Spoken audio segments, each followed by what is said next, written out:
وَلْتَكُنْ مِنْكُمْ أُمَّةٌ يَدْعُونَ إِلَى الْخَيْرِ وَيَأْمُرُونَ بِالْمَعْرُوفِ وَيَنْهَوْنَ عَنِ الْمُنْكَرِ وَأُولَئِكَ هُمُ الْمُفْلِحُونَ. Adalah bersyukur kepada Allah. Bersyukur. Para ulama salaf kita dari sahabat dan tabi'in, tabi'in, orang-orang saleh yang sudah faham wahyu Al-Quran dan Sunnah, maka mereka selalu lisannya, kalau lagi tidak ngomong sama orang, dua hal. Alhamdulillah atau astagfirullah. Terus begitu. Sampai mereka itu kalau lagi jalan dari rumahnya ke tokonya di Baghdad dulu, di Irak, di Madinah, di Mekah, di tempat-tempat mereka mau buka usaha, atau mereka dari rumahnya menuju ke masjid mau mengajar, maka selalu lisannya alhamdulillah, alhamdulillah, alhamdulillah, alhamdulillah, alhamdulillah, non-stop. Atau mereka mengatakan astagfirullah wa atubu ilaih, astagfirullah wa atubu ilaih, terus, nggak pernah berhenti, gitu kan. Maka mereka terus bersyukur. Makanya dengan syukur ini kita sudah sentil sedikit gambarannya kemarin. Saya sudah berikan gambaran kalau dengan kalimat alhamdulillah ini sebenarnya password untuk menambah rezeki. Ucapkan itu selalu. Bangun tidur suruh baca alhamdulillah, habis makan alhamdulillah, habis minum alhamdulillah, selalu ditekankan untuk ucapin itu. Maka mestinya kita ucapkan. Sayangnya kita sangat jarang sekali untuk mengucapkan kalimat ini.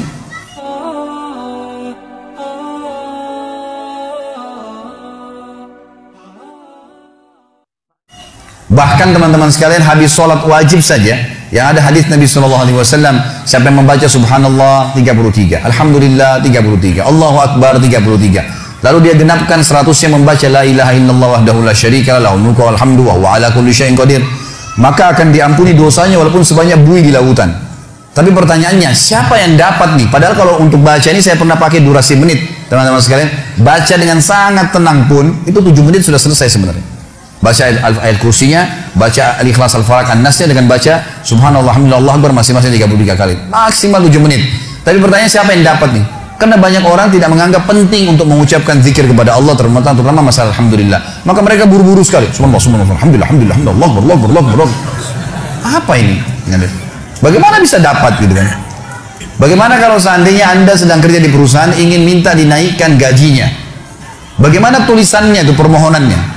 Kepada yang terhormat pimpinan perusahaan, dirut ya, di tempat saya telah mengabdi selama 10 tahun, disebutkanlah kebaikan-kebaikannya, perusahaan ini juga baik, saya berharap bisa dinaikin 1 tingkat jabatan saja, atau dinaikin gaji saya sekian persen. Atas kerana kami ucapkan terima kasih, taruh di ruangan dirutnya. Kira-kira berani nggak pegawai ini ketuk-ketuk, mana tadi kemarin tuh yang saya sudah ajukan, gitu kan? Nggak bisa nunggu sebulan belum datang, sabar. Kenapa? Kalau doa rewel gitu. Mesti sabar kepada Allah Subhanahu wa taala. Allah tahu kebutuhan kita kok. Allah tahu kebutuhan hamba-hambanya. Bahkan kita tidak minta pun Allah tahu kebutuhan hambanya, gitu kan? Allah tahu kebutuhan hambanya. Jadi harusnya bersyukur teman-teman sekalian. Kita biasakan bersyukur kepada Allah Subhanahu wa taala. Masih ingat tadi pagi saya bilang, banyak hal-hal yang bahkan dianggap buruk oleh manusia ternyata sebuah rezeki. Seperti tadi lapar, haus, capek. Mulai sekarang jangan kalau lapar bilang aduh lapar, nggak boleh. Karena kalau tidak lapar gak enak kita makan. Mestinya alhamdulillah saya lapar. Itu aja mestinya kita syukurin. Hal-hal yang kita anggap buruk juga sebuah nikmat sebenarnya. Karena tanpa lapar tidak enak orang makan. Kalau haus, alhamdulillah saya haus. Karena memang kalau tidak haus gak enak kita minum. Begitu pula dengan capek, alhamdulillah saya capek. Karena dengan capek enak rasanya tidur itu. Tapi kalau tidak capek kita gak enak tidurnya, gitu kan? Bahkan kadang-kadang kita gelisah bangun tengah malam karena sudah terlalu banyak tidur. Coba kalau kita capek luar biasa, mestinya lisan kita mengatakan alhamdulillah. Allah menyebutkan dalil tentang pentingnya bersyukur ini di dalam surah Al-Ankabut, surah nomor 29 ayat 17. A'udzubillahi minasyaitonirrajim. Innama ta'buduna min dunillahi awthanan wa takhluquna ifka. Sesungguhnya kata Allah, semua yang kalian sembah selain Allah adalah berhala-berhala. Patunglah, pohonlah, apalah, semuanya itu berhala kata Allah. Dan kalian membuatnya dengan ifka, kedustaan. Orang yang berhala, dia sendiri yang pahat matanya, dia sendiri yang buat hidungnya, dia sendiri yang buat kepalanya, topinya, apalah. Kemudian dia anggap, oh ini Tuhan. Gimana cara? Kata Allah, ini ifka, ini kedustaan. Kalian dustain diri kalian sendiri kata Allah. Semua yang kalian sembah selain Allah itu berhala-berhala yang kalian karang-karang, kalian dustain diri kalian sendiri. Dan subhanallah, kebanyakan orang ujung-ujungnya ini karena masalah duit saja. Banyak kita ambil ruang lingkup orang Islam saja misalnya. Ada seorang dikenal namanya Badawi di Mesir. Nanti kita tarik ke Indonesia ini contohnya.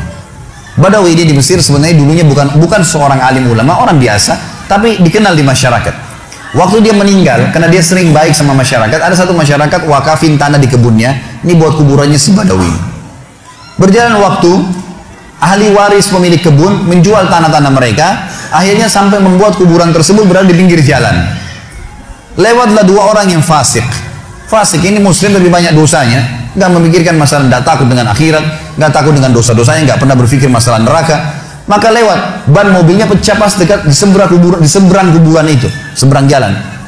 Yang satu lagi perbaikin ban, yang satu ini melihat ke arah kuburan itu. Ternyata dalam hitungan 5 menit saja, itu ada 10 orang lewat. Dari 10 orang ini 8 orang memberikan salam ke kuburan itu. Salam, seorang muslim berikan salam ke kuburan sunnah Nabi. Gitu. Orang fasik ini mengambil sebuah kaleng tua di dekat mobilnya, kemudian dia menyeberang, ditaruh di dekat kuburan itu, lalu dia pindah ke sebelah. Dilihat sama dia 5 menit ke depan lagi seperti apa. Ternyata dari 10 orang yang lewat, selain memberikan salam, ada 2 orang nitipin duit, masukin ke kaleng bekas itu. Dia bilang sama temannya, sebentar ada proyek nih. Dia pergi ke toko bangunan, beli semen, beli keramik, beli pagar, dirombak tuh kuburan hari itu, pasang celengan yang lebih bagus lagi. Dia sama temannya besok duduk di seberang jalan, lihat perkembangan. Ternyata dari pagi sampai sore, di antara orang yang lewat karena kuburan sudah bagus, ada yang berikan salam, ada yang titipin fulus duit lagi. Kalengnya penuh, gitu kan? Wah, ini proyek nih. Beli tanah di sekitarnya, bebasin tanah itu, bangunin masjid. Dan sekarang teman-teman sekalian, masjid itu bisa menampung sekitar 1000 orang, dan di dalamnya ada kuburan si Badawi tadi. Setiap hari orang berbuat kemusyrikan, minta-minta sama kuburan tersebut, berharap bisa diberikan keselamatan lah, kalau menikah bisa berkah lah, minta sama kuburannya si syekh ini, dan disilakan dengan Syekh Badawi. Ini bukan syekh, bukan seorang alim dulu. Sedangkan orang alim aja nggak boleh, apalagi bukan orang alim. Sampai Imam Nawawi rahimahullah. Ini teman-teman, maaf, di Indonesia yang masih banyak melakukan hal-hal seperti ini. Imam Nawawi ini salah satu tokoh madhab Syafi'iyah. Beliau mengatakan, saya heran pada orang-orang yang minta-minta pada kuburan, walaupun itu adalah orang alim. Sementara di dalam kuburan dalam manusia seperti dia sama, yang sudah jadi tulang belulang.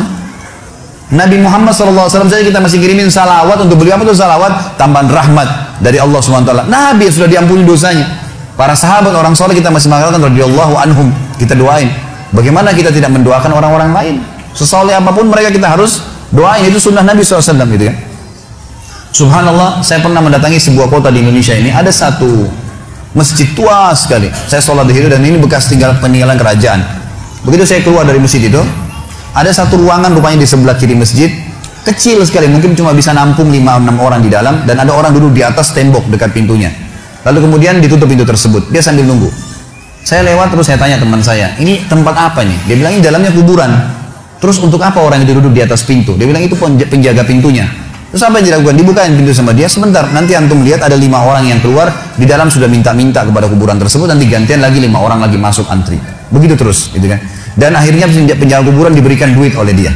Subhanallah, saya bilang subhanallah, maha suci Allah. Di mana mereka dari sabda Nabi SAW kepada Abdullah bin Abbas, wahai anak kecil, kalau kau minta tolong hanya minta tolong kepada Allah. Di mana mereka dari perkataan Imam Nawawi tadi, kalau mestinya mereka mengirimkan doa untuk orang mati, bukan malah mereka minta-minta kepada mereka. Ada ajaran agama kita jelas, tapi seperti itulah. Subhanallah. Dan ujung-ujungnya di belakangnya ternyata pengumpulan dana lagi, gitu kan?